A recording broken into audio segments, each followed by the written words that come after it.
It's red. I mean, it's so good. You know, interestingly, it's been over 58 years, and starting in Santa Cruz and going to Bend and then to here, it really hasn't changed much. It's about the tribe. So for me, it's the act of putting my feet on a surfboard and riding a wave. No. So you knew you were going to get that one. I mean, it's just, I've been doing it maybe not quite as long as Tom. I clock up 50 years next year. My life has taken quite a few twists and turns, and the common thread that runs through it is surfing. Well, surfing is, to me personally, So surfing is, for me, like it was today, it's therapy. It's going out there, getting some waves, and just getting out in nature and clearing my mind. It's some physical exercise. And, you know, it's just the thing I do all the time. I love it. And, you know, it's kind of addictive and you know. Kind of. Yeah. a lifetime of adventure and a lifetime of traveling and anticipation for the next session, the next wave. And I've been doing it for so long, it's just part of me. You know, it's just The camaraderie of my friends and acquaintances in the surfing community. You can take people from different nationalities, different backgrounds, and get that same enthusiasm, that same stoke. You don't have to say anything. We all know what it feels like. That big drop, that bottom turn, that hack, walking the nose. We all get that same rush.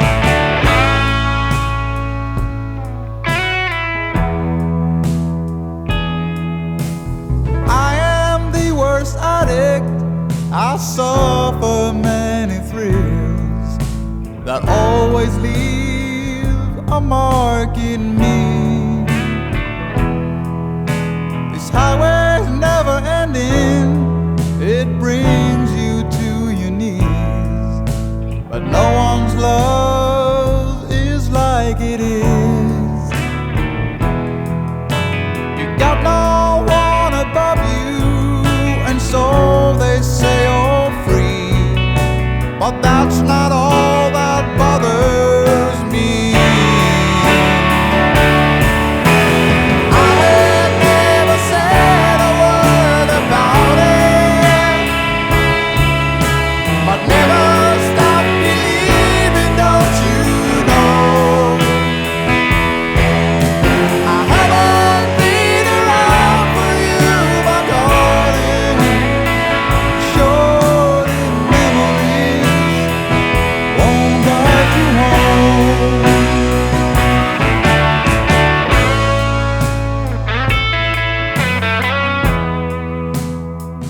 And the eagles and great big Doug firs up there. It's just, it all says Pacific Northwest, it says Oregon to me. This is a dream come true. I just am so lucky that it worked out the way it did, because I am very happy with the Central Coast and the Valley and Oregon in general and the Pacific Northwest.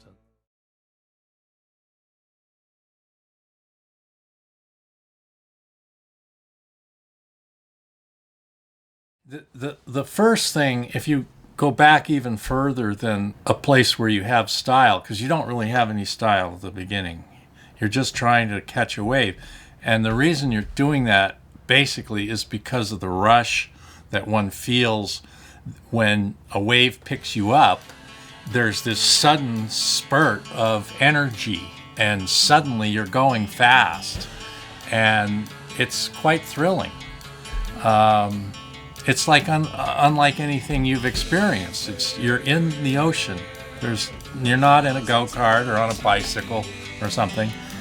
You're just lying on this piece of foam, and that's all that separates you from the water itself.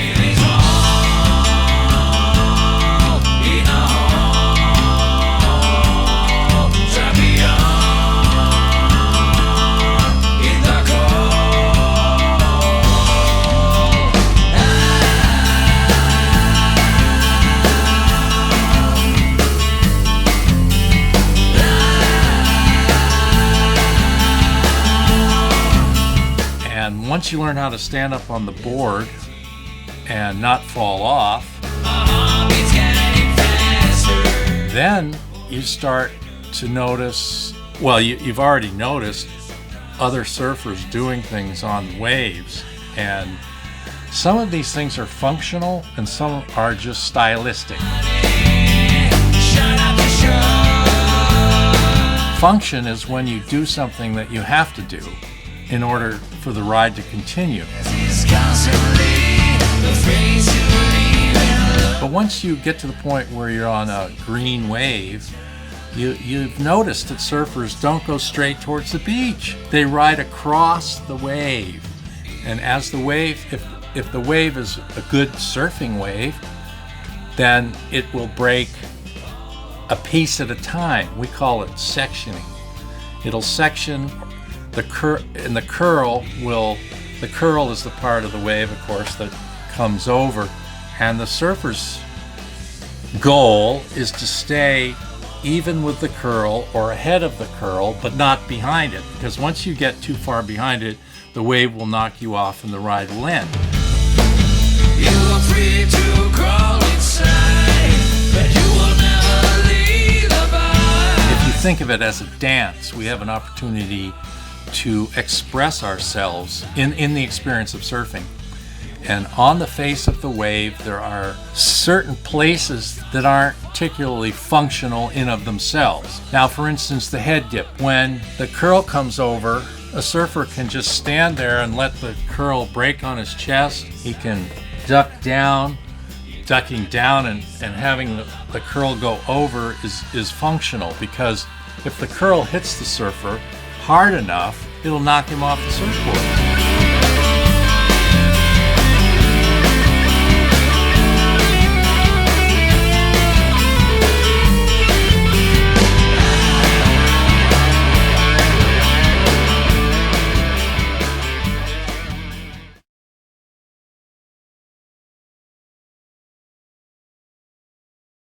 Dude, I got shots of you.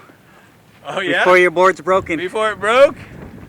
The new travel board. Folds up for easy storage. Fold it, we can break it again, it'll go in the overhead bin. Yeah. Yeah, my name's Paul Bradley. I am a retired teacher. Retired January 1st. Worked until June, but I'm retired. So this is my first iteration at retirement. And it's awesome. I grew up, here. My folks live in Otter Rock, and I've always looked up to the older guys, my generation, all the bear guys, and kind of looked to them for my inspiration, and just enjoyed surfing and worked my way up the ladder, surfing more and more serious waves, and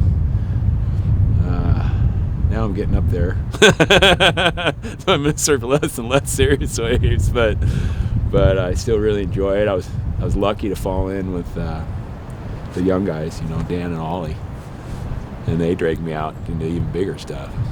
So that was just I'm blessed to be able to hook up with those guys and experience that sort of thing. Hopefully I can get a couple more before I get too old. Be thankful for every day. Be thankful for every session, and just enjoy it, because you get to be my age and people a little bit older, and you realize there's a finite amount of waves that you get to ride, and so enjoy them. Have fun, and ride as many different kinds, and different places, and different sizes, different shapes. Just enjoy every one, and take care of yourself. because you're going to be surfing a lot longer as an old dude than you are as a ripper. So stay in the game.